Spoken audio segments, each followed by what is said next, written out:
આજરોજ સવારના કલાક 4:00 વાગ્યે પોલીસ સ્ટેશનમાં વર્દી મળેલ કે કોઈક એક્સિડન્ટનો બનાવ છે પોલો ક્લબની સામે બનેલ છે. તો ત્યાં અમારી જે પોલીસની જે ટીમ છે ત્યાં પહોંચી ગયેલ હતી અને ત્યાં એક સ્વિફ્ટ ડિઝાયર ગાડી છે તેણે કિયા સેલ્ટોસ ગાડીને ટક્કર મારેલી હતી.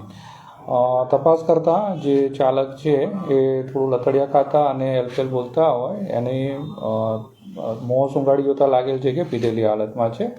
તો એને પોલીસ સ્ટેશને લાવી અને બીજી તપાસ કરતાં એનું નામ ધીરુભાઈ કીર્તિસિંહ ઝાલા છે અને તે પીધેલી હાલતમાં હતા, જેથી એમબી એક્ટની જે કલમ છે તે મુજબ અને બીજી ઓવર સ્પીડિંગની જે કલમો છે તે મુજબ એના પર કાર્યવાહી કરવામાં આવેલ છે.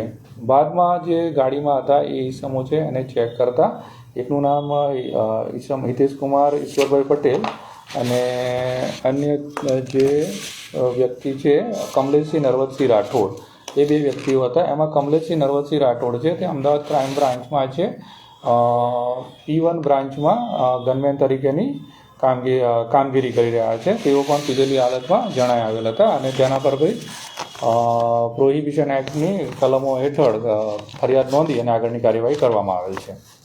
સર, આજે પીધેલા હતા એમના વિરુદ્ધ કાર્યવાહી આપણે હાથ ધરી છે. આગળ પોલીસની જોગવાઈ મુજબ કયા પ્રકારની કાર્યવાહી થશે ને આ અંગેની જાણ આપણે અમદાવાદ પોલીસ કે અમદાવાદ ક્રાઇમ બ્રાન્ચને કરી છે? જે તે વખતે આ લોકોને સ્ટેશન ડાયરીના આધારે એ લોકોના જે મેડિકલ ટેસ્ટ કરવામાં આવેલ છે, બાદમાં વિરુદ્ધમાં ફરિયાદ નોંધવામાં આવેલ છે અને પોલીસ કર્મચારી હોય જે તે ડિપાર્ટમેન્ટને છે એની જાણ કરવામાં આવશે અને ત્યાંથી જે ખાતાકીય રાહની જે કાર્યવાહી છે તે ત્યાંથી હાથ ધરવામાં આવશે.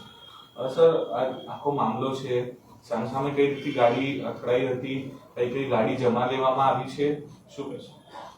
આમાં જે સ્વિફ્ટ ડિઝાયર ગાડી છે એ જમા લેવામાં આવેલ છે કેમ કે એના તરફથી એક્સિડન્ટ કરવામાં આવેલ છે. સર, જે આરોપી પકડાયા છે ક્યાં આવેલા, શું કરવા માટે?